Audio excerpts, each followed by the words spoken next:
Technology change అవుతుంది, trend change అవుతుంది. So దాంతోపాటు ఎంత ఫాస్ట్గా క్విక్గా మనం నేర్చుకుంటున్నాం అన్న దాని మీద కూడా డిపెండ్ అయి ఉంటుంది ఆన్సర్.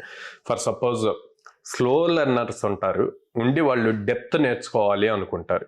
సో అలాంటి వాళ్ళు ఎప్పుడు కూడా సింగిల్ టెక్నాలజీ ప్రిఫర్ చేస్తారనమాట. For suppose Python or Java in డెప్త్గా వాటి ఫ్రేమ్వర్క్స్తో సహా నేర్చుకోవాలి అని చెప్పి ఉంటారు. అట్లా ఉన్నప్పుడు ఏమవుతుంది అంటే కనుక, ఓకే, ఎప్పుడైతే మార్కెట్లో హై డిమాండ్ ఉన్నప్పుడు చాలా బాగుంటుంది. అసలు ఇంకా వీళ్ళని ఎక్స్పర్ట్స్ లాగా ట్రీట్ చేస్తారు, హై పేస్ ఇస్తారు, అన్నీ ఉంటాయి. అదే ఒక్కసారి మార్కెట్ ట్రెండ్ చేంజ్ అయిపోయింది అనుకోండి, అప్పుడు వీళ్ళని ఎవరు కనీసం పట్టించుకోరు. అసలు మాకు స్కిల్ సెట్ అవసరం లేదు అని అంటారు. అంటే వీటికి ఎగ్జాంపుల్స్ తీసుకుంటే రీసెంట్ గా లైక్ 2013లో హడూప్ అని చెప్పి వచ్చింది, బిగ్ డేటా అని వచ్చింది. అప్పుడు మంచి బూమ్ వచ్చింది అనమాట.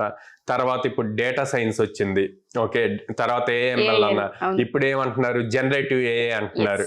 సో ఇలాగా ఈ చేంజ్ అవుతూ ఉంటది. ఆ అవుతున్నప్పుడు ఒక టెక్నాలజీ మీదే ఉన్నప్పుడు ఆ టైంకి బాగానే ఉంటది, తర్వాత ప్రాబ్లమ్స్ ఉన్నాయి.